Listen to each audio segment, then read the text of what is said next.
Welcome, No DQ Galaxy, and happy Halloween. I am, of course, the Wizard of No DQ, Stephen Osborne, and I'm joined, as always, by the General, Jerry Slaughter. And Jerry, tonight we didn't know what to expect from NXT. Oh, no, we didn't. But we were pleasantly surprised. Top to bottom, I think it's the best card we've covered since we actually started this program on YouTube. And yeah, it covered about everything. We had an outstanding women's match. We had a great rematch, which we can't wait to get to that. And then we have announcements being made, just enough video packages, a debut. We had the continuation of the Aleister Black storyline in multiple ways. Yes. They covered the Aleister Black story way more than I thought they were going to. Yeah, I thought they were going to tease us for a while. Yes, and they actually got a lot taken care of in this episode. We had 4 matches. The main event wasn't a match. It was supposed to be a match. I mean, it went completely sideways. This was sports, entertainment, and wrestling all in one. It was a great episode of NXT. Yes. And we will get to that on this episode of What's NXT. Let me tell you, this week, What's NXT was fucking awesome. Yes. However, we want to take a moment to plug our show tomorrow. That's NXT UK. Our show is the NXT Party. And tomorrow there will be a change of format. We are going to have a new set. Sort of. I mean, it's a new design. It's going to look different.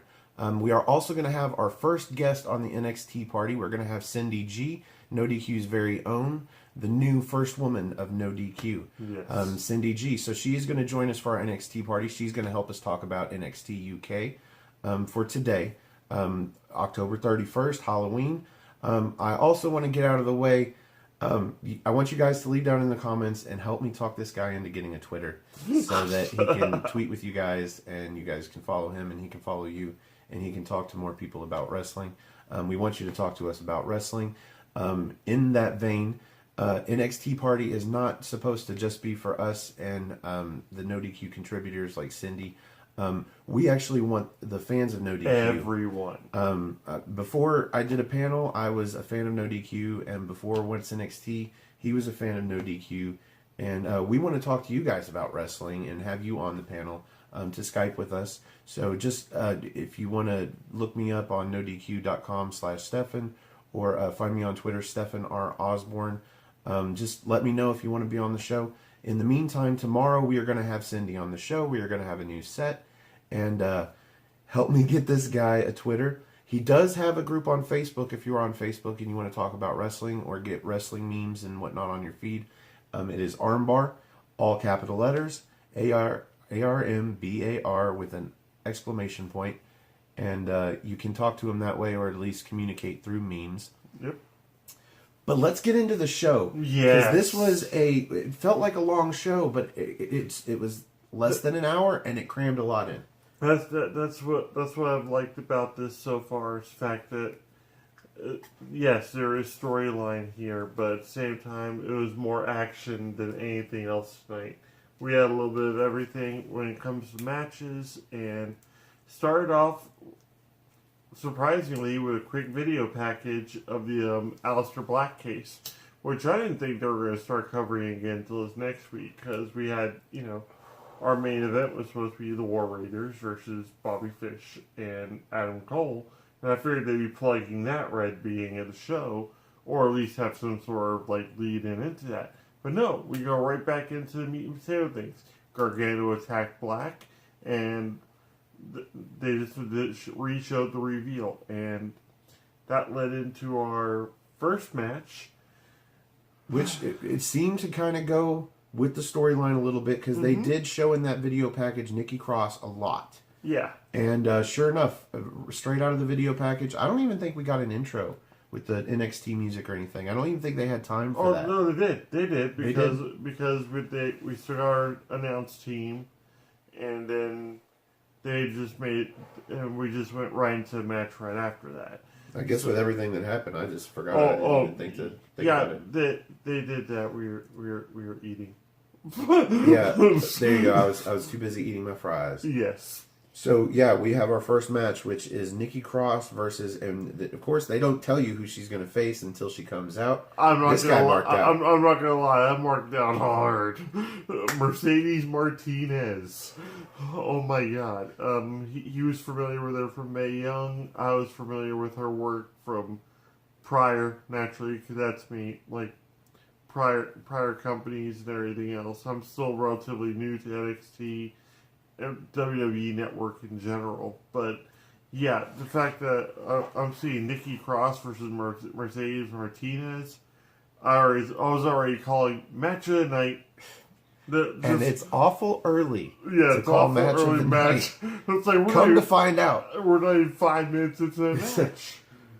it was a great match. It was a showcase match. I honestly thought that they were going to feed Nikki Cross to Martinez, but that didn't happen. No. I think you felt like they were going to feed Martinez to Nikki Cross Yeah. to keep to keep Nikki Cross's momentum going. Yeah, she got some serious like pop with the fans right now, especially with the whole Aleister Black story and everything. And to kill that kind of momentum by having her lose to, I guess you could say debuting Martinez. I think she has wrestled on NXT before. Usually, I think last year around the time of the Mae Young Classic, she also ended up. I could be wrong, but they treat it kind of like it was her first match. well, she hasn't been around for a while, Yeah. so at the very least. But this match, it just started off great and just went from there. Like, we actually saw something I haven't seen out of Nikki Cross just yet, which was a little bit of chain wrestling right at the beginning of the match with Mercedes. Well, she kind of addendum in there with a little bit of Yeah, it went from chain wrestling to just Nikki grabbing her by the head and just started smacking it into the ring. but then right back to chain wrestling. Yes, it went right back into chain wrestling. So I think it's become a little bit of a pattern for NXT to start off the show with a showcase match. Yes. It's not a jobber match or squash match. It's not an enhancement match. It is two good competitors and somebody's going to come out on top. Yes. And the match was exactly what I thought it was going to be. There was a lot of brutality involved. It started off scientifically enough, but then the just went into full on just punishment. Because we saw two backdrop drivers out of Mercedes Martinez that just dumped Nikki Cross straight up on her head, and those were brutal looking alone. Come to find out that seemed to be the first two moves of Mercedes Martinez's 5 moves of doom. Yes. This was toward the end of the match, and this is the one part of the match that I distinctly remember. There was a lot of good spots in the match, but I couldn't right now tell you what the moves were. You might have written them down, but I did not. No, I went right to this as well, because the rest of the match, it was telling the story, but at the same time, it was just building up to these spots right here. And we started off with not one, but two backdrop drivers. I haven't seen a backdrop driver like this out since Takeshi Morishima. And they're just vicious. Nikki landed straight up on her head. I'm not sure if that's where her... Well, she landed on her neck. Her neck. Yeah. And then that led right into a release German suplex, I believe.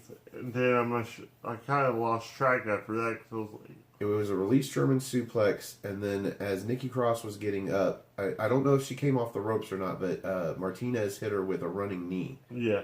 And then she was going to follow up the running knee with her fisherman's... It's almost a fisherman's suplex driver.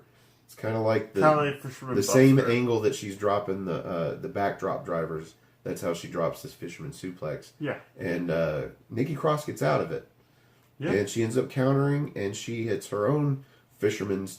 it's kind of like a crossroads swing. Fisherman's the DDT. Purge. The Purge. It's a fisherman's swinging neckbreaker. Yeah. Well, that's what I call it. But before that, she even got up to the top rope and did one of her cross bodies, which looked actually. I think that was earlier in the match. Yeah, but either way, you gotta have a cross body in a Nikki Cross match. Yes, and she's the Queen of the Cross with the Purge. That would be a good nickname. Queen of the Cross. Queen of the Cross. Yeah. That would be cool. And because she does a lot of crossbodies anyway, so that double entendre with the phrase. Yep. We also saw a pretty good Spinebuster out of Mercedes, but I kind of went past that for a bit because Spinebusters here are almost like dime a dozen half the time because you see a lot of Spinebusters. But so off of the Purge, we get the pinfall. Yes. And Nikki Cross goes over in this match. And I think what we see next is the best you're going to get as far as Nikki Cross showing respect to somebody in the ring in her crazy-ass manner. She's on the mat, sort of bleeding from the nose. At some point in this match, her nose busted open. Yeah. Or busted. She was bleeding from the nose. It was really cool looking until she wiped it off. But that's semantics. Yeah. But she's on the mat staring down Mercedes Martinez, kind of like she does. Really, it's like how Orton gets down on the mat, but she's lower. She's just staring it down. But then she starts smiling. Yeah, Mercedes had that look on her face, like that, like getting in the room with a rabid Rottweiler or something. She didn't move. She's like after all of that, you're still like ready to like go. Yeah. And suddenly, Nikki Cross's sort of sneer turns into a smile, and she mouths or says to Mercedes, "That was fun." That was fun. To fun. me, that's Nikki Cross's crazy way of showing respect to her opponent. Yeah, she nodded, and even Mercedes loosened up at that point, and she's like, "Yeah, it was." So I'm actually expecting either another match out of those two, or possibly a team up out of respect at some point. But have a couple of matches. Maybe Mercedes wins the next, and then you have a rubber match. A rubber match halfway into next pay-per-view. That'll be like a little mini pay-per-view match that they do on NXT shows because they got nowhere else to do them. Or what happens next could actually lead into almost like a tag match type thing too, because if what Becky Lynch apparently was trying to get done with the women's tag team championships, apparently she had been lobbying for them for years, but her idea was that it was one set of champs and they defend them on all three shows: Raw, SmackDown, and NXT. So we could start seeing some women tag teams forming on NXT. That would actually make a little bit more sense, especially with the women's division, because there's not really a show showcasing just the women's wrestling.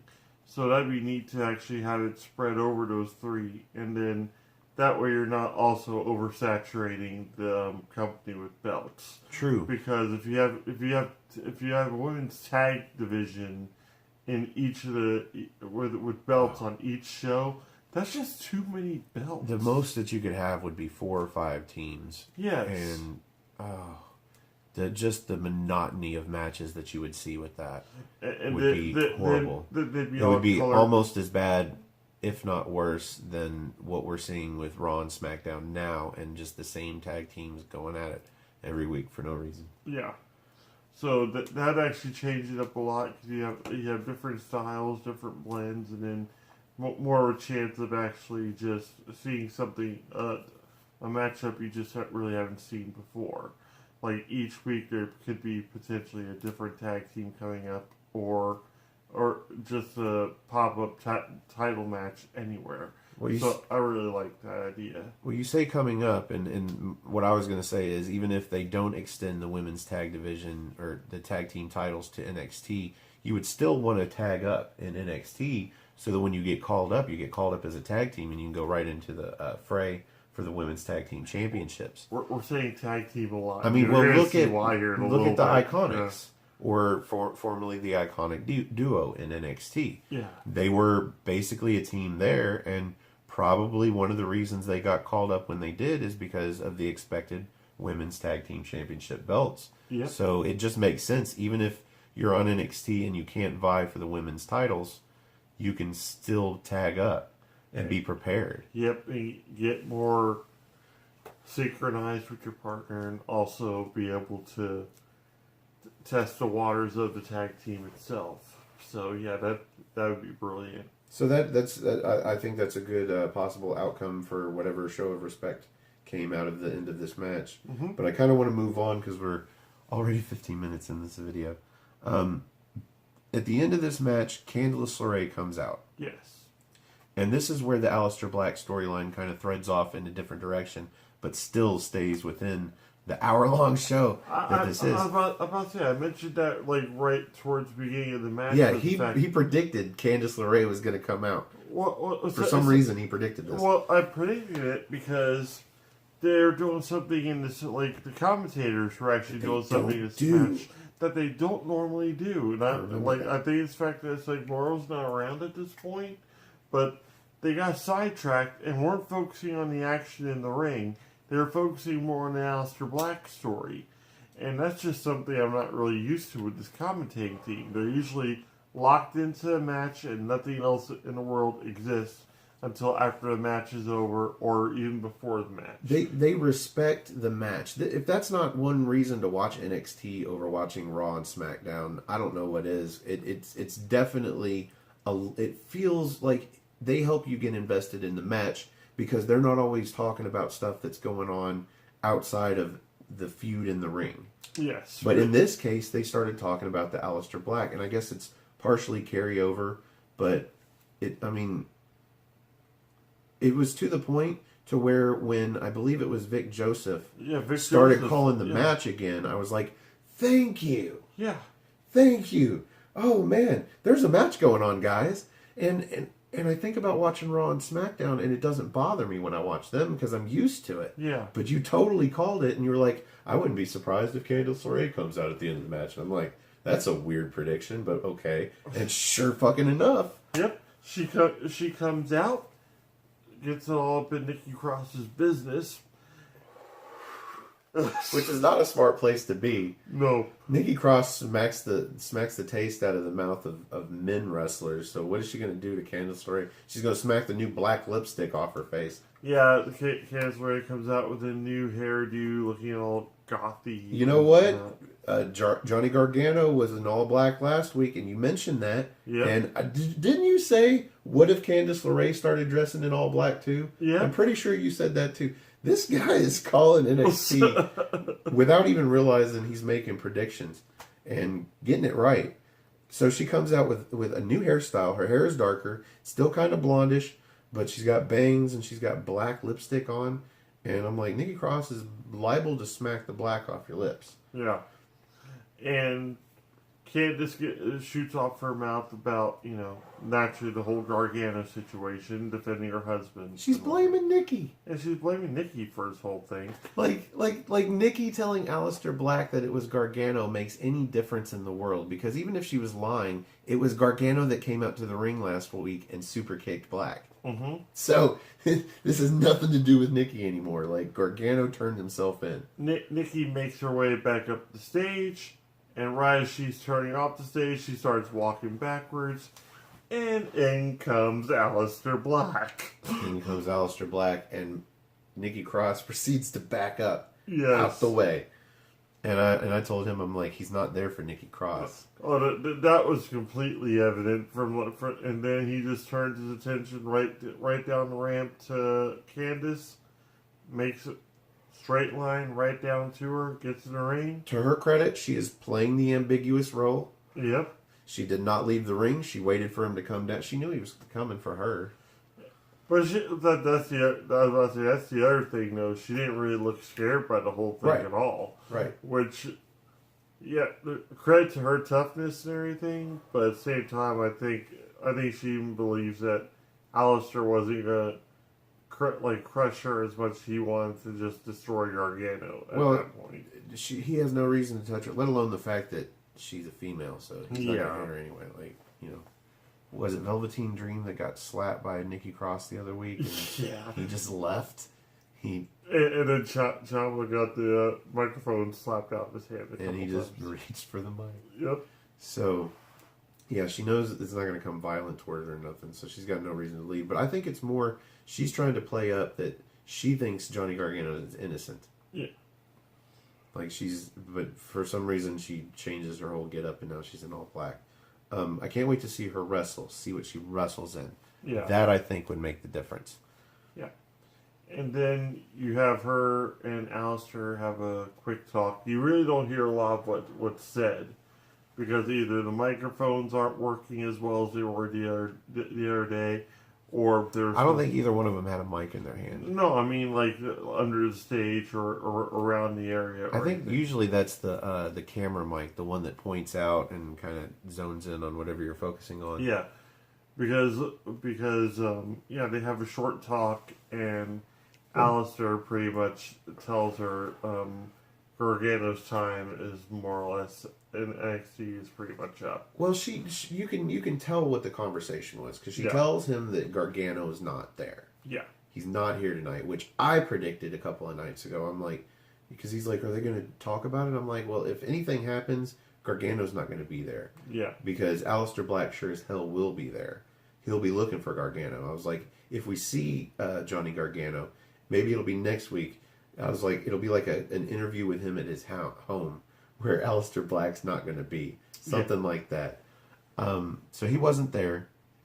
And yeah, Aleister Black tells her, basically, I guess, to tell your husband, his future in NXT is gone. Yeah, he might as well just kiss any chance of advancement goodbye. It's just not going to happen. Or maybe that's a prelude to Johnny Gargano getting called up to SmackDown and going to the Jobber Squad. Or, we're getting called up to 205 Live. Oh. Although I think they're starting to disperse 205 Live. I think 205 Live is going to go away soon. Yeah. Because they've already got the Lucha House Party wrestling on. I think it was Smack, or maybe it was Raw. I can't remember. It's forgettable. But back to NXT. We get a recap of the Mighty versus the Street Profits from about a month ago.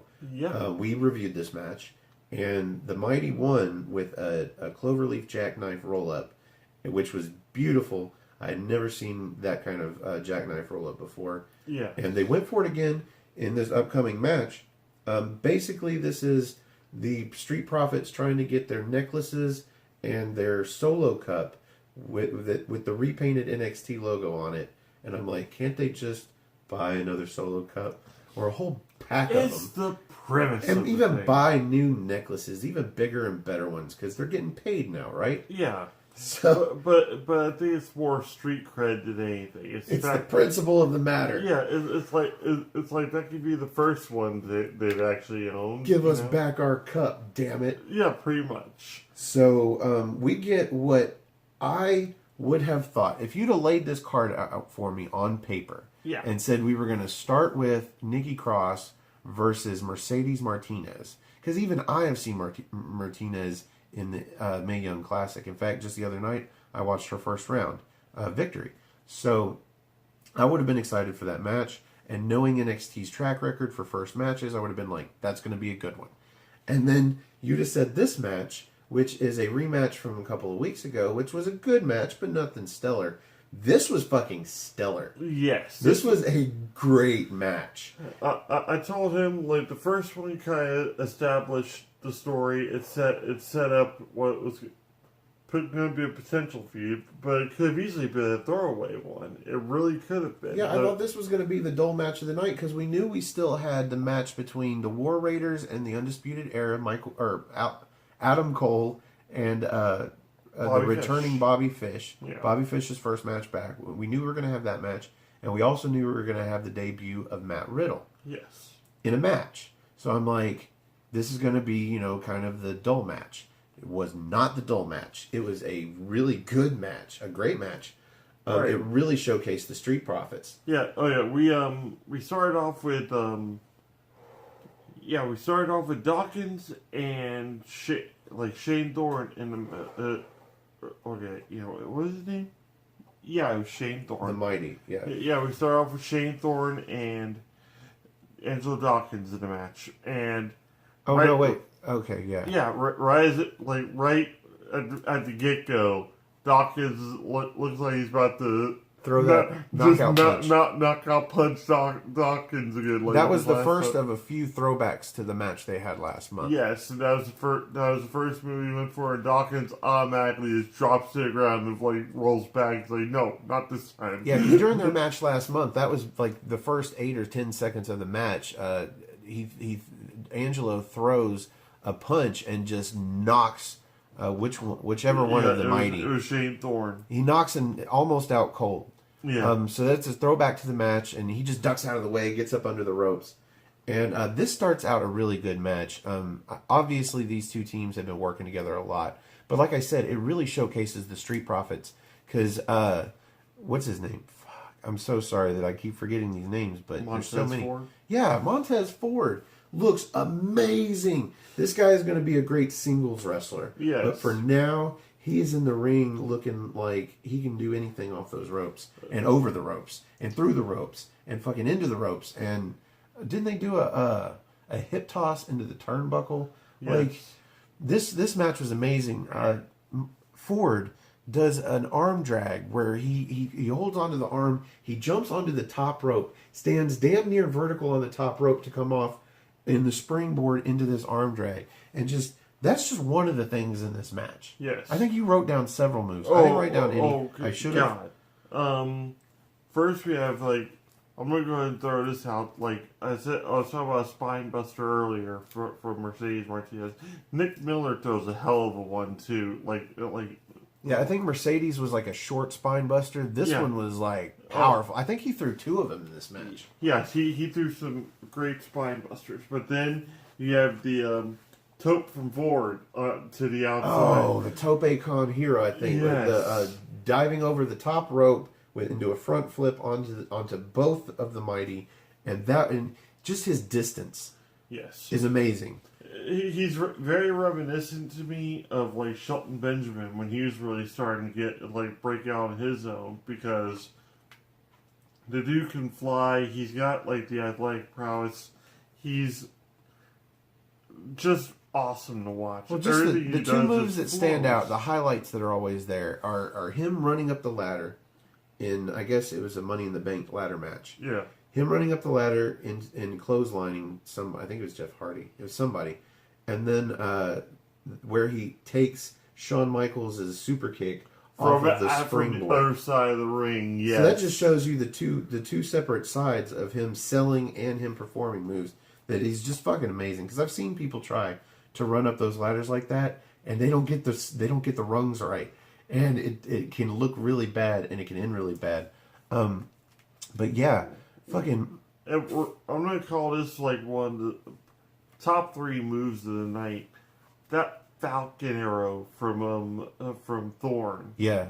The Thorne just throws this amazing release Falcon Arrow, and it just lands beautifully. It's perfectly executed. Well, it was almost a release Falcon Arrow. I was about to say the Mighty just were incredible in this match. They didn't. Other than that, they didn't really have a lot of standout moves, but they look good. But I think the match a month ago was to showcase them as heels and their heel tactics to victory. This was to showcase the Street Profits because they look good, and even what's his name, the other Street Profit, Angelo Dawkins. Angelo Dawkins. I'll remember these names someday. That's why I wrote them down. I wrote them down too, but it's all blurry and I can't make it out because of we've got the orange lighting because it's Halloween. Yes. I worked hard on this lighting. I hope you guys appreciate it. We'll be back to the regular lighting and the regular infinite us going back through all our episodes on the screen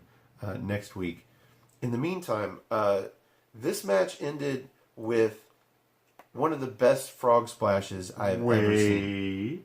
Whoa, I'm sorry. I forgot the avalanche. Yes, the Avalanche Tower of Doom from the Mighty. That's what I was saying. It was a standing. It's not where one of them climbs up the ropes, goes for a vertical suplex, and then the other one gets up under him. No. Angelo picks up Ford, and then takes him over there to grab him, and then power bombs him and into the vertical suplex. Wow. Nick Miller. Wow. It was great looking. They didn't get the pinfall off of it. They got the pinfall off of the frog splash. Yeah. So, okay. So, everybody's on the outside except for... Who was it that took the fall? Was it Thorne? Thorne. It was Thorne. We had Thorne and Ford as the legal men in the match. So, Thorne gets up on the second rope to lean over towards the apron to try and get Ford back in. Yeah. Back in the ring. So Ford gets kind of like just a kick to the face that knocks Thorne off of the middle rope in a fashion where he does a flip to land. And then he immediately goes to the corner and does a springboard 5-star frog splash. Yes, this was easily a 5-star frog splash. Yes, this was very reminiscent of the Rob Van Dam one, but what was beautiful about it was a springboard. Like, he actually was able to balance himself enough, and the amount of air this boy The held air off and distance. The Good air God. and distance was... Let alone the angle, let alone everything else. It was a great match. And I really wish that had been the main event. That spelled the end right there, and, like... I hope that's not the end of this feud. I hope we get one more blow-off match. I hope we get a rubber match. Yes. Because I want to see them go for maybe a 15, 20-minute match. The only thing that may solidify it to a point where they're saying it's like, okay, this feud is over, which would be a horrible, horrible thing to do right now, is the fact that the Street Profits got their stuff. Yeah, they got their chains and they got their black solo cup. So back. Montez Ford out there, so they can move on. And I said at the end of this match, and I still agree with that statement, that at this point, based on that match, the Street Profits are ready to be called. They are ready, yes. So that would be cool to see, but I would much prefer to see one more match. I want to see a rubber match. I want to see a blow off, and something that's longer than this was probably an 8 to 10 minute match. Great 8 to 10 minutes, but I want to see something longer. That's the thing. Story. I could actually see them in a good, at least have one NXT tag title run. And that's where they would be able to have that kind of match because it would be NXT TakeOver. Because it's not likely that they would have their third match on a TakeOver. And, like, from there you could even throw in ladders, which I think would be an awesome testament to both teams, is having a tag team ladder match between whoever... They're, like, pretty much the mighty. I could completely see it with Montez. I could completely see it with Ford, but I don't know about the rest of the three of them. I haven't seen Dawkins, enough. I guess he's doing some massive power moves. With the ladder? With the ladder, yes. Maybe. But I haven't seen enough of the mighty doing anything aerial for me I think if anything, there'll be more tag maneuvers than anything else, because that's what I've noticed a lot with the mighty. Was a lot of their moves. They're very fluid. Well, we mentioned at the beginning of this match that another thing about NXT, that's better than Raw and SmackDown in the majority. The tag teams look like motherfucking tag teams. Yes, they look like they are paired together. Their outfits match. And they're usually cool looking. The mighty have their logo and everything on theirs, and same colors, same everything. Yeah. It's very. They are tag teams. Yes, they look alike. It's not hard, WWE. They're not just hastily thrown together for a feud or whatnot. It's because these two have worked together exclusively, and it shows. And it's that kind of unity and whatnot that makes you get more solidly behind the tag team, and actually makes you root for them to get the belt. I would call this the match of the night. Yes. And that's hard because all of the matches tonight were good. Yes. If not great. So, before we get to the next match, we end up with an interview with William Regal. Surprise, surprise. Regal's office. Surprise, surprise. He is standing outside his office with the door shut. And you know it's his office. It has to be his office because it has his name in a placard on the door. And like I said, it's probably the janitor's closet. There's nothing back there. They just they needed his office for something else, so they moved all the stuff out, and so now they just used the door. I'm sorry. I think it's not even an office back there. It's some sort of broom closet or something, and it's like, excuse me, I need to go. Somebody got a new secretary or something. You know, they needed an office. Who knows? Yeah. So we have Regal outside of his office, and I don't know the name of the interviewer lady. I think Kathy Kelly, maybe. Probably. But she's asking him, where is Gargano? Or is that what she asked him? Yeah, she initially asked his thoughts on the whole Aleister Black case, and he's got no idea where Gargano is. But this also leads into something we never got answered this last week. Yeah, I was distracted by his shirt. I'm a fan of orange. Like anything I can find that's orange is orange. Yeah. I get. And so he had, his three-piece suit on. Everything's black except his shirt, his button-up shirt, is this blood orange, and it was great. I love that color. So I'm distracted by that. So I'm like, fuck, what are they talking about? I don't know. But then I hear him. He's finally announcing, as he said, what we didn't get to hear last week. Because Aleister Black showed up and tore in everyone. Yeah. At that point, we didn't care anymore. Yeah, we never found out who Ciampa's going to face at War Games. But we know now. Yes, we know now.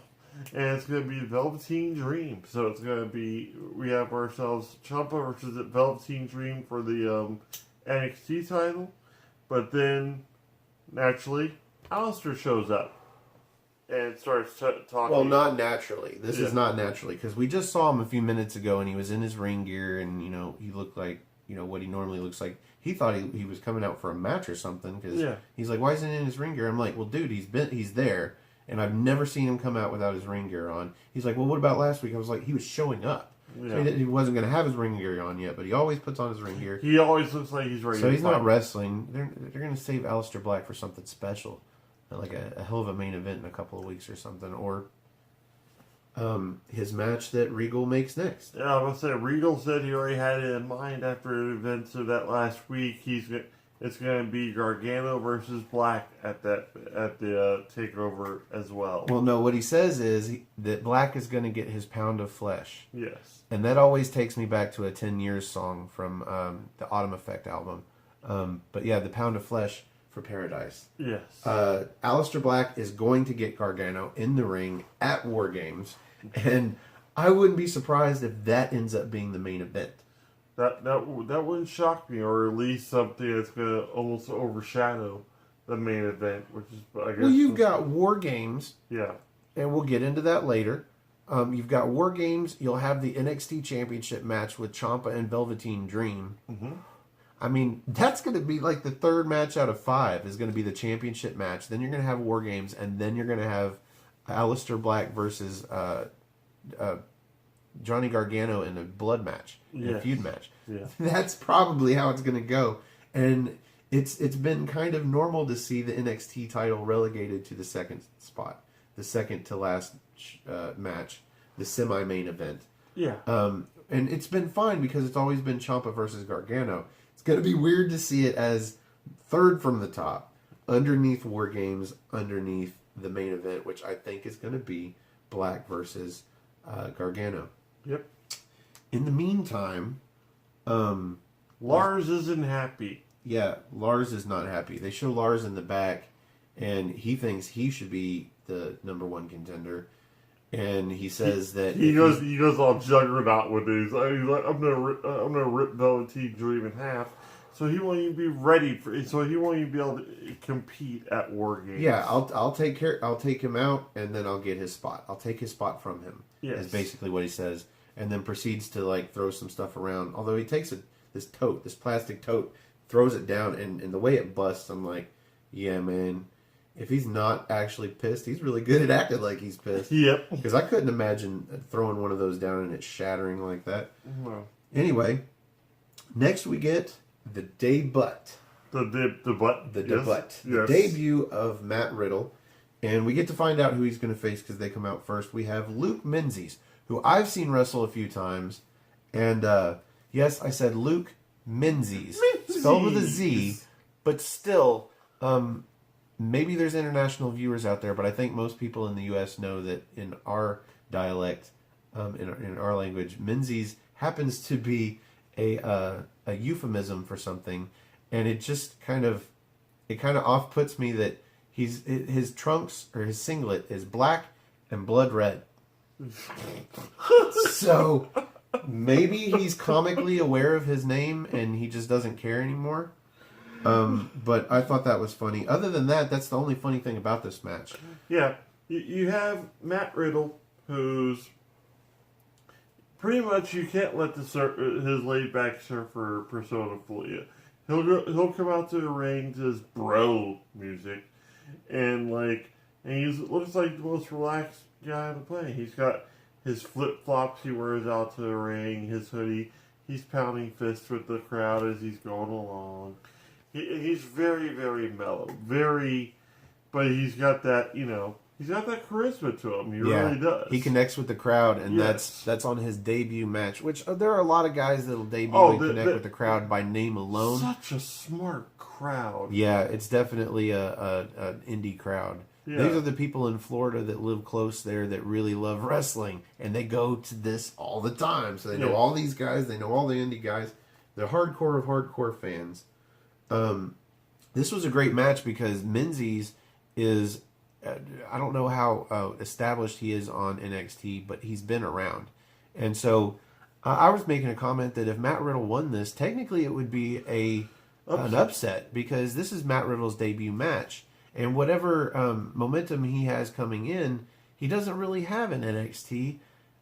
I mean, I know they show video packages and whatnot with companies that they have good working relationships with of some of this talent that comes from the indie scene. But I mean, this is still your first match. So technically, I think Menzies, or not Menzies, but Matt Riddle is the underdog in the match. Yeah. Even though you wouldn't know it by watching the match, that either one of them was an underdog. Honestly, they both look really good. The second the bell rung, that mellowness kind of went away, and the mixed martial arts / jiu-jitsu style of Matt Riddle just came into play through the entire match. You had lots of strong kicks, which he wrestles barefoot. Yeah, this is my first experience seeing a Matt Riddle match, and I was wondering going in, like, in this day and age, why wrestle barefoot? Because we saw Rusev try it, and Rusev was successful and fine for a couple of years, and then look what happened. He didn't have support for his ankles and his feet, and he ended up breaking his foot and missing a lot of action. Yep. He lost a lot of momentum and push, and when he came back, it really wasn't the same until Rusev Day, and you've seen how they've treated that. Yeah. But now he wears boots. Yeah. But, like, my mentality is, like, any wrestler I've ever really seen go barefoot's either been Samoan or Hawaiian. So, and anybody else, it ends up in disaster, kind of like you just said. Well, it looks weird, but it wasn't long into the match that I realized why he goes barefoot. Because he can do with his feet what guys like Ric Flair can do with their hands with a chop. Yes. And make it echo through the crowd. He can kick somebody in the chest like Daniel Bryan does. And instead of just making it look like it hurts, it sounds like it really slaps. That hurts. sting. Like, I actually, like, when you get that kind of connection and you actually feel the sting sitting there, watch the match, that's when you know you have a good kick. And he laid some pretty awesome ones on Menzies. And we saw a lot of jiu-jitsu type holds, a lot of maneuvers like that, and rounded out with the jiu-jitsu abdominal stretch.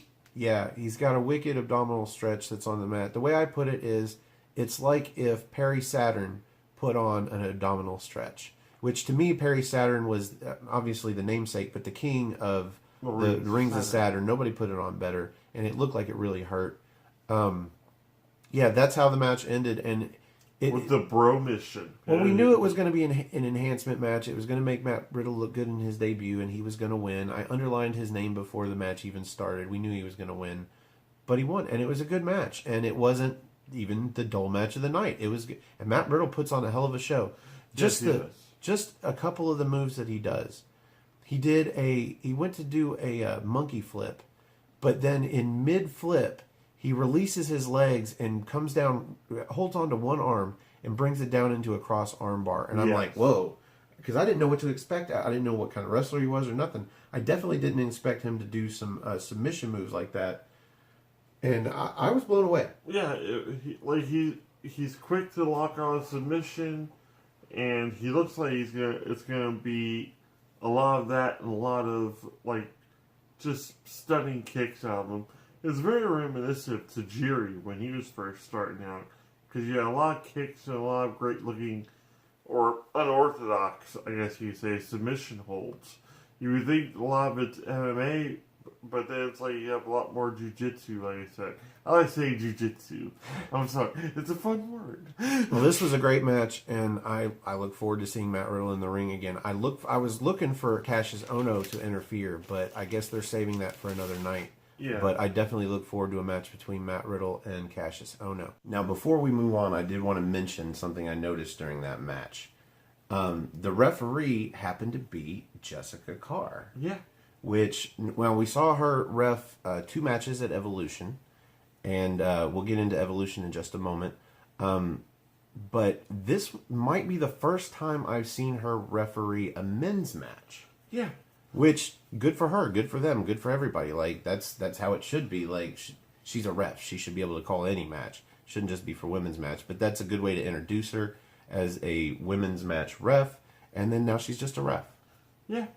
And it's kind of like the only other female referee I ever saw was, I think, a little past the Attitude Era with Jacqueline when she was like a referee for a while. But even then, I think she only predominantly did the Divas matches or the women's division at that point. They still I think that was a clear marketing ploy. Yeah. It was a PR stunt. Have her as a ref for a little while. I don't remember clearly, but I'm sure it started as her as a special guest referee, probably to screw somebody over or something. Who knows? But it sounds like at a late Attitude Era, early Ruthless Aggression era stuff to me. Yeah, that's pretty much what happened. Like, I think she was injured or some shit, and she ended up refereeing a whole bunch of matches. But yeah, this is the first time I've actually seen a female referee actually referee a male match. I hope that this is just testing the waters so that she's just a ref like every other ref, and they're going to move her up to the main roster very soon. Yeah. And they are going to find more women like her to do the same. Mm-hmm. Because I don't know how many matches you guys have seen her ref, but she is a decent ref, if not a really good ref. She actually gets into it vocally more than a lot of the men do, to where you usually understand the story that they're telling in the ring better, because you can hear where the ref's attention is. Is the ref going for a 10 count on the outside? Is the ref going for a pinfall here or here? Is the ref asking the person that's in a rest hold if they're going to give up? And you can see a lot of sympathy in our face, especially with the stronger submission holds and whatnot. But she's good at her job. I wouldn't call her great, because I don't really know if I've ever known a great referee. I don't think referees are meant to look great. They're meant to look competent and to make the match look good. Or help the match look great. But sometimes they have to call the match in general. They have to know the match just as well as the wrestlers do. So, or at least know like ring positioning and everything else. Well, their direct communication to the boss. Well, sort of indirect. I think it goes from their earpiece to the timekeeper, and then the timekeeper is hardwired to the boss. Yeah. So that's what I've heard on various reports, that's how it's done. I think there's a news article on NoDQ.com about that. You can probably backlog that and look it up. But yeah, I just wanted to mention Jessica Carr because it seems weird, because that's one role that I think naturally any gender plays fine into is referee. Yeah. Like, it's weird that you only see, like, maybe it's something that only males want to do. Like, I guess if women are into wrestling and want to get into it, they want to be wrestlers, they want to be superstars, and they don't want to be refs, and none of them think, hey, it'd be cool. But the guy you were talking about, the other NXT ref, the guy that's a former wrestler. Drake Wirtz. Yeah. Formerly Drake Younger, on the independent scene, multi-time champion here and overseas in Germany at WXW. And he's a hybrid wrestler, hardcore, aerialist, mat wrestling, covers it all, but he actively retired and went actually into just refereeing for NXT. And has had nothing but success doing that, and looks like he's having a grandiose time doing it. But yeah, he is one of the more animated referees. Yeah, and I'm sure that comes with the territory, because he was probably animated as a wrestling character. I'm gonna have to show you some of his old Combat Zone wrestling matches. I just got myself into an hour or two after this video. Yeah, pretty much. You haven't seen him operate a weed whacker. But look yeah, forward we'll get to that at some point. But this leads right into what he's just talking about, the Evolution match for the NXT Women's Championship. Now, I made him watch the match. He didn't watch the pay-per-view. He Nope. doesn't have the network. I have the network. That's why we watch it here and then do the video. And I made him watch the match. He's like, well, we can. It doesn't matter. They're not even going to cover it. I'm like, they might. And it would be good to have seen the match, because if they do show anything, it's going to be those still images with the background music and whatnot. I'm like, besides, it was a really good match. You're going to be glad that I made you watch it. And so we watched that first before we watched this week's NXT. Mm-hmm. I guess since they're pre-taped, there was no way to do any Halloween thing. But honestly, even though it is Halloween, and that's today is when it officially was available to watch, WWE would most definitely do something for Halloween. They did on Tuesday when it was, the day before Halloween. Yeah. And they still did the Trick or Street fight. Yeah. I think I said that right. Trick or Street. It was so refreshing to watch wrestling on a holiday and not have some sort of gimmick match. Yes. So I just wanted to mention that. But yeah, they go to an interview after Evolution, or at least during Evolution after the match for the NXT Women's Championship. One of the WWE.com exclusives, pretty much. Yeah, you can go to WWE.com, or you can go to NoDQ.com and get all the news in one spot. You could choose whichever you want. Me personally, I go to NoDQ.com, obviously. Yeah. This was an interview with Shayna Baszler about winning the championship, and she made reference to what she said before about losing the title. She beat herself, or she lost, and Kairi Sane didn't win, and now she figured it out. She figured out a way to beat her, and obviously it's to become a better heel and to have others help you. Yes. And that's what I told him in the truck the other night. I'm like, Shayna Baszler is she went to heel training camp and learned how to form a posse to help you win in important matches, and she got her title back. Yeah. Well, then we see Kairi Sane come up like she's going to do something about it, and she's still kind of shaking from the match. And you got one guy holding her back. One guy. The guy even looks smaller than her. Yeah, and he's just trying to calmly talk her down, and she's so mad at Shayna, and Shayna Baszler just kind of holds the title, and she's like, It's over. It's over. This is no longer your championship. It's mine." And Kairi Sane breaks down crying. Yep. And she was still, we'll go ahead and say it, choked up from being, kicking the clutch into La La Land. So now I don't see, for some reason, I don't see Kairi Sane getting her title rematch. No, I see her asking for it, and Baszler just flat out telling her no.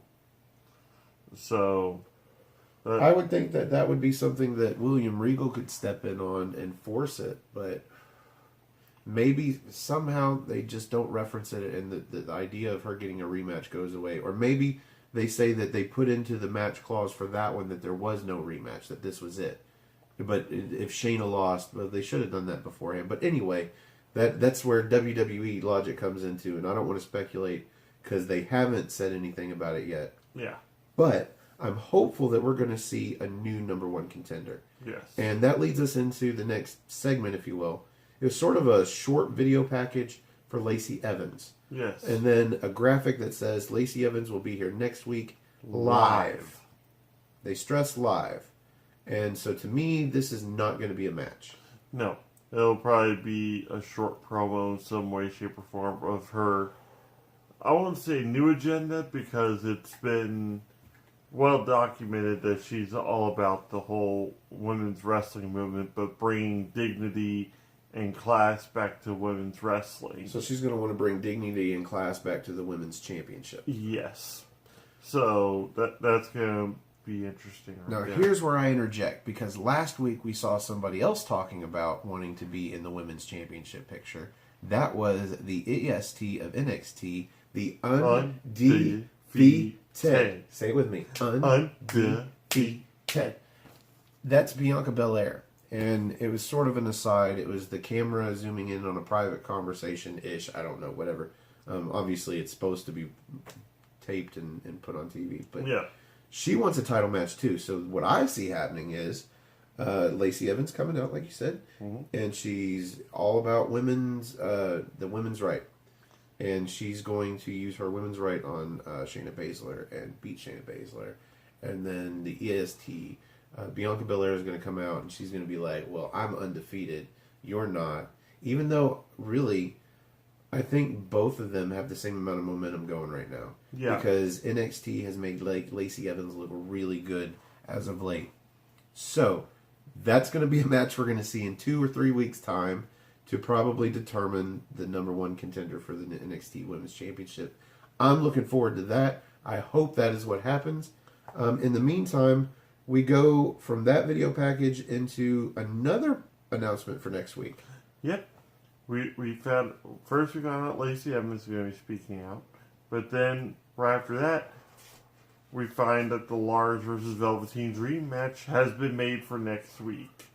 So that to me already makes it an awesome show. The fact that we're going to get Lacey Evans there, doing God knows what, and then we're going to have a feud that I'm going to say started just a couple weeks ago and is now, it's going to be great. It's going to be a wonderful match. It could easily be the number one contenders match for the belt for after, Gargano Ciampa versus No, it's Velveteen Dream. This could have been the number one contendership match Yeah. for the men's championship, but Regal has already announced that Velveteen Dream is the number one contender. But this is going to be the number one contender, Velveteen Dream, against Lars Sullivan. Yeah. So we're going to see that next week, and I don't see that match ending in a pinfall or submission. Maybe it never even starts. That is not going to be a satisfying ending of a match necessarily. I'm guessing Ciampa maybe interferes, or just Sullivan does things that get him disqualified. No, if anything, I see Ciampa interfering, but at the same time, my hope, beyond hope, is that actually, Ciampa interferes and screws up that match. Regal gets pissed off enough to make it a triple threat match at TakeOver. Yeah, but it's not a match for the number one contendership. This is just a match. And, Yeah. and Lars Sullivan said he is going to find Velveteen Dream, and in this case, he gets him in the ring, and he's going to tear him in half and make it to where he can't be number one contender, and Lars Sullivan can step in. And that's why I'm saying I don't think this match is going to have a pinfall. He's just going to go in there and try and beat up on Velveteen Dream until he gets disqualified. So you think it's going to be thrown out? No way. Either referee stoppage or the fact that he won't break a 10 Look, count we have or seen something. some great matches in satisfying pinfall or submission finishes that we didn't think was going to happen because this is NXT. Yeah. But yeah, it is NXT, but we do have a pay-per-view coming up shortly. Yes. It's within a month and a half. No, it's within a month. We have Survivor Series coming up. And there's an NXT takeover in LA before Survivor Series. In fact, in LA, there's a no DQ meetup. Go to nodq.com/LA if you want to attend. But yeah, at this point, I don't see that being a match that's not main event. Like, for that to have a satisfying ending, it needs to be the main event. So maybe, a triple threat match for the title. But this isn't a number one contenders. So I feel like Lars Sullivan is just going to come out and do as much damage as possible, get disqualified, but then leave Velveteen Dream in a heap. Yeah, that could happen as well. I'm really hoping Ciampa doesn't interfere and this somehow turns into a triple threat match. That doesn't make sense. Now, if Lars Sullivan wins clean, show up at the announce booth. If Lars Sullivan wins clean, then you can make an argument that now, he should be considered as a contender. But then you would still have to have a match to either transfer number one contendership from Velveteen Dream to Lars Sullivan, or have a match where maybe he faces Aleister Black, or not Aleister Black, Ciampa, and gets somehow. I don't know. They should have just made this for the #1 contendership. Yeah, they should have. They should have just made this like that. I don't know. Anyway, but we don't know how the match is going to... Again, trying to predict things and getting mad about it. Problem with that is, usually when I predict things, I predict like WWE would. And that usually pisses me off. So what we learn next is that we're having another match. And it's not the main event. It's not the Undisputed Era versus the War Raiders. It's another match. It's Oney Lorcan and Danny Burch versus who knows who. So I'm like, there's 15 minutes or less left in this show. Yeah. And I'm like, either this match is going to be really quick and out of the way, or we are not getting a main event match. And to spoil us, spoiling ourselves, or spoil you guys for the end of this, we actually got spoiled. When I went to turn the show on, it actually, for some reason, started out at the very end of it. And so we got this final view of... well, I won't spoil it for you guys. If you haven't watched the show, if you only watch us, I'll save that for the main event. And yes, that will be the main event that we rate. Sad to say. Or I thought it was going to be sad to say. Yeah. Who knows? But in the meantime, we had Oney Lorcan and Danny Burch versus Humberto Carrillo and Raul Mendoza. And I've seen these guys wrestle, but I don't think I've seen them wrestle as a tag team. I think this was your first experience with Mendoza. all of them, wasn't it? Have you seen Oney Lorcan and Danny Burch wrestle yet? Oney Lorcan and Danny Burch, they did a return match. And Danny Burch has another match tomorrow night on NXT UK. Yeah. Just by himself. Oh, plug for NXT party. Yeah. Join us tomorrow for a spot of NXT. Mm-hmm. Nice. Again, we're going to have a new set, and we're going to have Cindy G herself joining us. So don't miss it. Otherwise, this was what I thought was going to be a really dead match. Mm-hmm. Again, underestimating. This was a great match, and not for the reason I thought it was going to be. It was just fantastic. It really showed what Carrillo and Mendoza could actually do. They pulled off some phenomenal moves in this match. Mendoza was just a ball of fire right at the beginning. Yeah, they blew me away. Yeah, it was weird because Mendoza had complete control of the match for the early going. They tagged in Carrillo, and Carrillo automatically just kind of starts messing things up for them.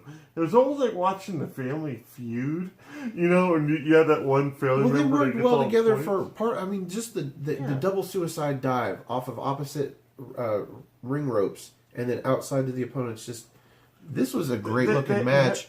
By the enhancement talent, looked great. Oney Lorcan and Danny Burch looked average at best. Yes. Until they won. Yeah. Spoiler, they won. They won with their... I don't even know if they named the move. Inverted implant DDT. High angle implant DDT. I think it's what Nigel called it. Pretty much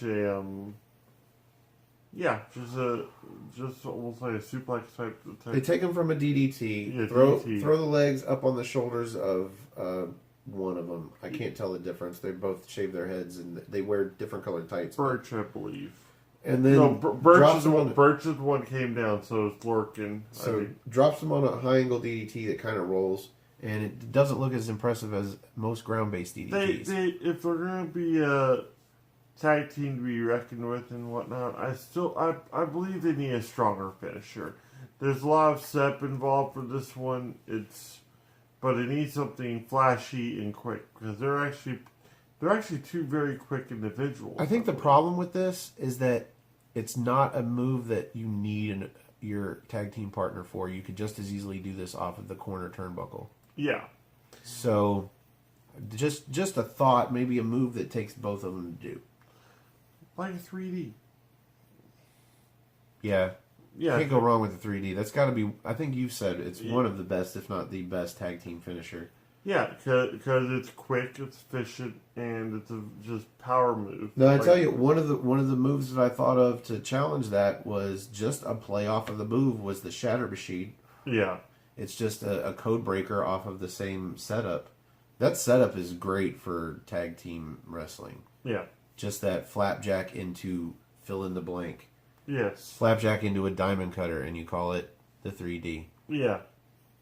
Anyway, this was a great match that, honestly, I don't know if there was. We have to talk about that one spot in the match where Carrillo came off with the shooting star press, only to, I think, what was it, like a drop kick to the face?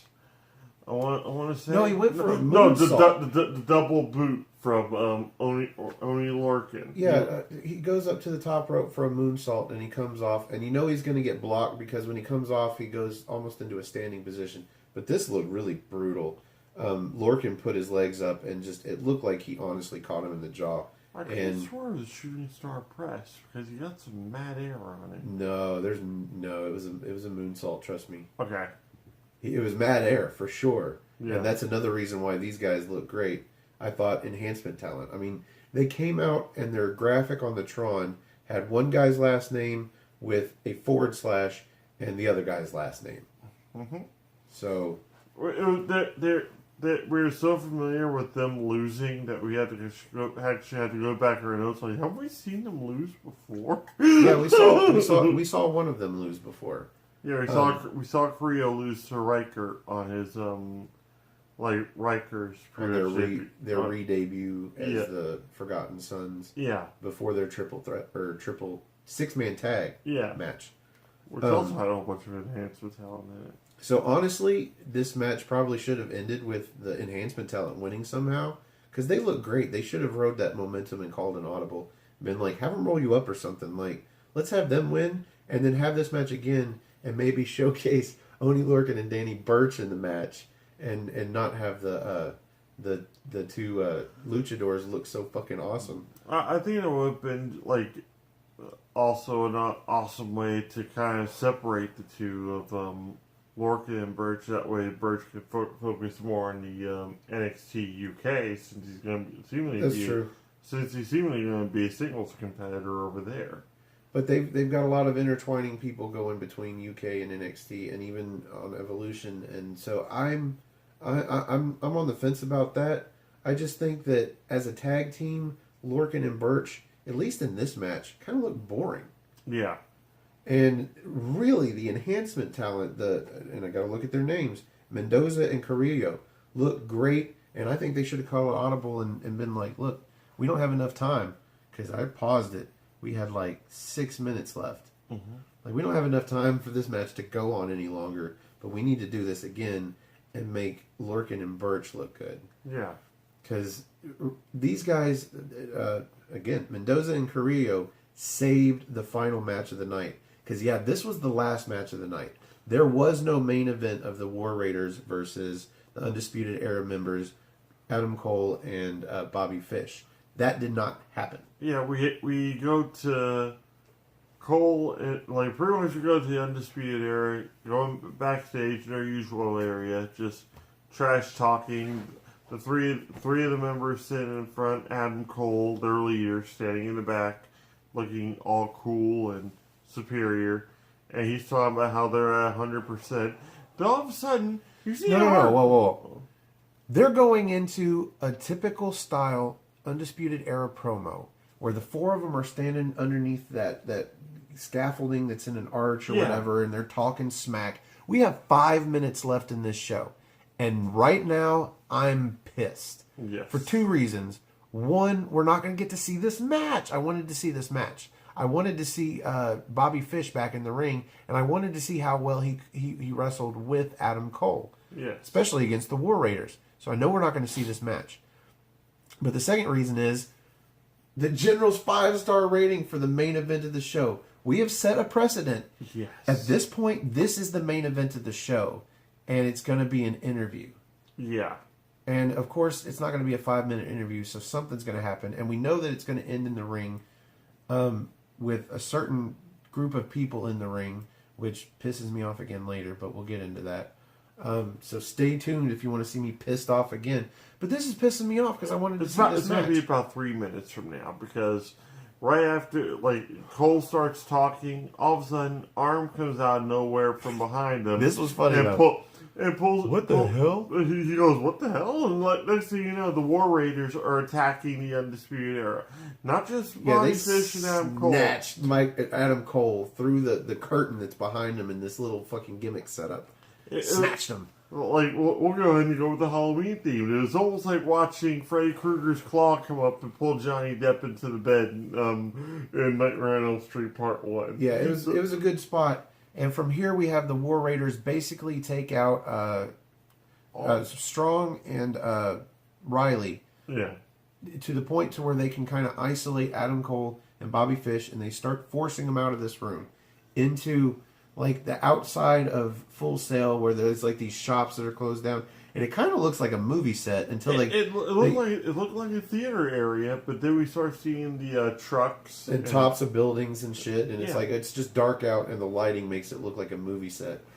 It looked fantastic as well. They're fighting in like this picnic area, like it's an outside. Like there's these shops that probably sell food, and here's where you could sit and eat. It's like a food court, outside food court. Well, they filmed at Full Sail University. Yeah, so they got to have a place to eat lunch, I guess. Chances are we're in the quad. Okay, we're in the quad. Yeah, they are throwing down in the quad, throwing hands, throwing trash cans. We had Bobby Fish finally gets up, or not Bobby Fish. Kyle O'Reilly finally gets up, makes his way out, and starts leveling the playing field with a trash can. And then so now we see the Undisputed Era take over, and it's 4-on-2. For a minute, it's 4-on-2. Then it's 4-on-3 because we see Ricochet come out of fucking nowhere. Yes. Like he's like flying off of a truck or some shit. I don't know. I blinked and I missed it, but suddenly there's Ricochet, and he's starting to even the odds again and start because he's got the element of surprise and he's fresh. And for that now we see it start to move towards the ring. Yes. Somehow, by coincidence, they all go in different areas. All three of them. I guess somebody's got two of them going. Yeah. And somehow they all just make it to the ring, into Full Sail, into the arena. And now they're all in the ring.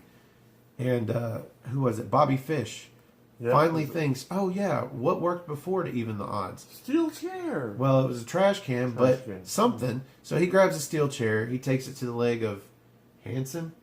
Yep. Hanson's got the hair. Hanson has hair. Triple H. Hanson has hair. That's how we're going to remember it from now on. So he takes a chair to the leg of Hanson, and now the Undisputed Era is back on top because they still have the numbers game, 4-on-3. So naturally, what happens? Pete Dunne. Well, Pete Dunne comes out, and he's got a chair. He's going to even the odds. First thing he does is makes my hand sting because he's walking past Adam Cole and just slams the chair into Adam Cole's hands, and after that, Adam Cole is just on the ground holding his hand the rest of the time. So this is just brawl from. I think he throws the chair at somebody. Mm-hmm. I think it's Roderick Strong was running up the rampway at him. He just takes him out and then gets in the ring. And now we have, of course, the baby faces standing tall in the ring. And this is where we started the show for us. Yeah, it's kind of like my experience with that movie. What was the one with Jack Black where he saw his girlfriend that was obese as thin. Oh, Shallow Hal. Shallow Hal. Yeah, I somehow we showed up at the theater at the wrong time and ended up watching the end of the movie, and then stayed and watched the movie as a whole. Yeah. So, yeah, it was kind of a spoiler, but we weren't necessarily sure about, and I didn't want to talk about it. I didn't want to speculate about it. I just wanted to watch the show because I knew I was going to get pissed. So we've got these four in the ring, and we've got the four heels in Undisputed Era on the outside. And then who shows up? William Regal. Mm-hmm. And he makes the match that a lot of people have speculated in. Say it. Somebody in one of our chat, or one of the chat rooms, or the message boards. The comment section. In one of our NXT shows, or what's NXT? What's NXT? They speculated, and it's going to be, not just speculation, William Regal makes the match. You guys aren't going to do it here, not like this. You are going to do it in War Games. Yes. So War Games has officially been announced. I saw Stephane's world come apart at that moment. If this is your first experience with what's NXT, and you don't know my problem with this, let me lay it out for you. This is the second War Games under the NXT brand, the second War Games under the WWE umbrella, and they are already changing the format of the match. Yes. They slightly changed it for the original one from what WCW did. They made it their own, which is fine for your first one, and that's how you do it. They have changed the 3-on-3 and from what on 3. I gather, it worked. Yeah, it was great. It was a great match, but they changed the 3-on-3 on 3 to a 4-on-4. And I don't mind that you're taking one extra person out of the ring because you've still got 4, and not rings. And that's my problem. Is it turns War Games from the idea of this type of match the way it is, and it turns it into just a gimmick. It's just now 2 rings with a cage big enough to enclose them. Yeah. And I don't like that. That would be fine for the 3rd or 4th, or maybe 4th or 5th War Games to change up the format. But you did it on your second one. Give me a fucking break. Yeah. Well, basically, I'm more a fan of steel cage matches to keep people out of the ring versus keep people in it. But at the same time, it's like all the combatants that are going to be in the ring there will be no interference in this match because nobody's going to come help the Undisputed Era, naturally. And I'm not a fan of changing the War Games concept into a War Games gimmick. Yeah. And now it's just the double cage. Yeah. That's it. I mean, it would be fine if that's all that it was in conception, but fuck, I'm not a fan of it.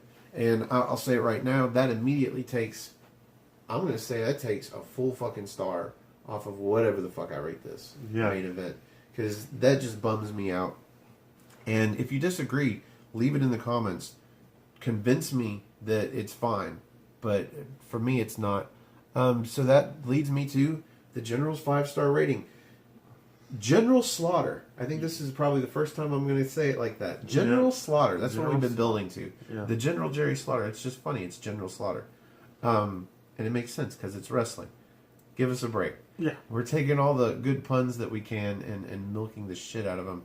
Again, join us for a spot of NXT tomorrow. So, in the General's 5-star rating, where do you give this main event segment? Well, see, here's the thing. It wasn't a match. It was a segment. But that's fine. We've had segments that have been good. And I think it's the first time we've actually had more or less a segment be the main event. Well, last week we had the reveal. Yeah, but it was great. It was great, so it wasn't a problem. This was disappointing from the get-go because we thought we were going to get this great tag team match. I think the execution of it, like the way it launched right into the street fight, as I call it, it pretty much was a street fight. But now I'm going to start calling it throwing hands in the quad because I think they're going to be using that quad a lot now. Because that was actually a very beautifully shot for a street fight. Yeah, but that is true. I'm not going to give this. I'm probably going to give it about 2.5. Because all it really did was set up the match for War Games, which, like, even if whoever made the comment, we were already discussing this. This is the first time I've even looked at it from that angle, that it was all to set up the match for War Games. Yeah. And that pisses me off even more. Yeah. Why tease a great tag team match that's... And if it's going to be the main event, even if it is a 5-minute match, you know it's going to be fucking fabulous. Even if it ends with the Undisputed Era coming in and messing it all up with a disqualification, you know for 5 minutes you're going to get a really good match. Yeah. Why tease that to... Oh, fuck. I guess it's a different way to do it, but fuck. Here's my mentality about the match. Even before I knew it was going to be, not even 4 minutes long, seemingly, I already had in my mind that the Undisputed Era, the rest of them, were going to interfere. Because Bobby Fish and Adam Cole are not a tag team. They're part of a faction, yes, but they are not a tag team. The War Raiders, they're a tag team. The Street Profits, they're a tag team. We had our tag team match. Well, I would say Bobby Fish and Kyle O'Reilly are a tag team. Oh, Bobby Fish and Kyle O'Reilly, yes, they're a definitely tag team. They're established in the Ring of Honor and everything, but Bobby Fish and Adam Cole are not a tag team. Well, no, but they're still great. Oh yeah, but they're but as I've also said, Adam Cole is a singles competitor. So you think maybe that's the reason that it was Adam Cole instead of Kyle O'Reilly next to Bobby Fish coming back? Yes. Maybe it softens the blow. Okay. Yeah. If that was the intent to soften the blow that we're not going to get that match, then I'll give him a little credit. Yeah. And I'll bring it up 1/4 of a star. Yeah. I'm going to give this 2.25 stars. Okay.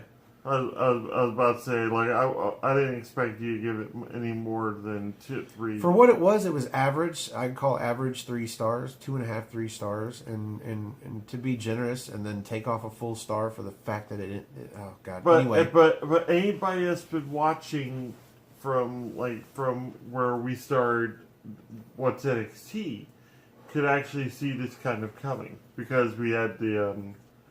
We have Adam because we already had Ricochet and Pete and Dunn just getting some sort of almost like mutual respect through their matches.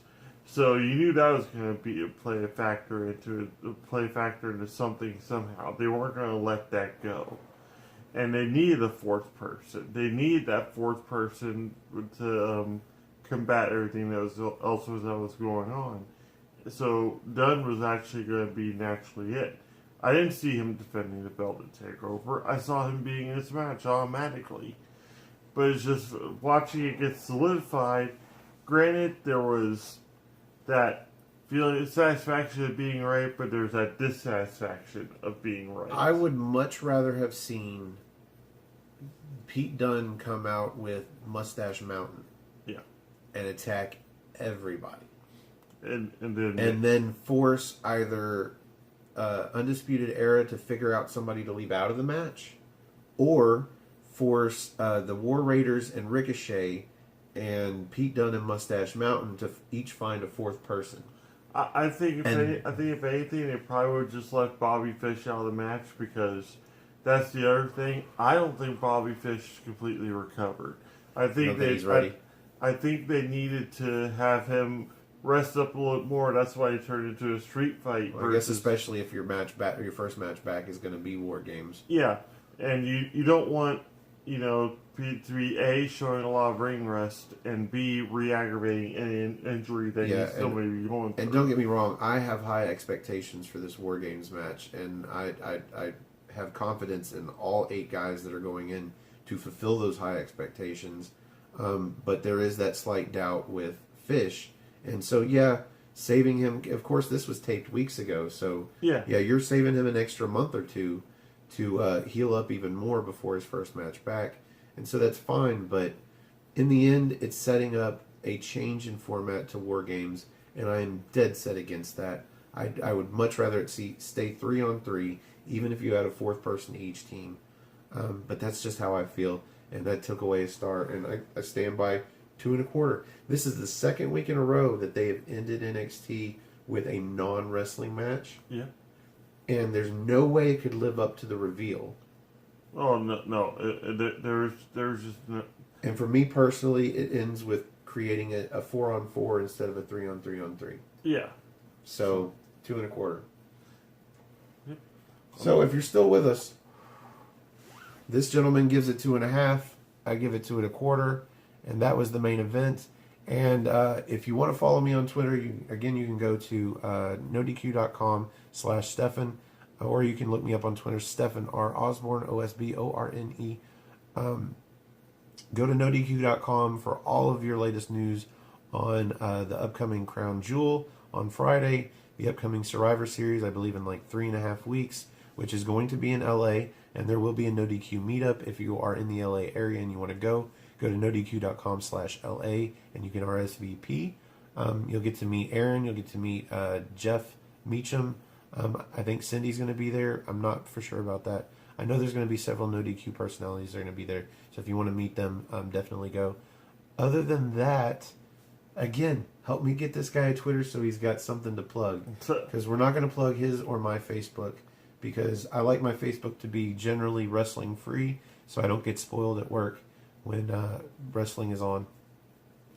So, catch us tomorrow night for our NXT party, where we will have our special guest. Hopefully that'll be a recurring thing. We'll have a third person on every week. Tomorrow it will be Cindy G. And I don't know if we'll keep the Halloween theme or not. I think I'm going to leave that up to her. If she wants to keep it, we will. Yeah. Other than that, I am the Wizard of No DQ, of course, Stephen Osborne. That's No DQ right there. As always, joined by the General, Jerry Slaughter. And that was What's NXT for this week for Halloween, October 31st. And we'll see you NXT time.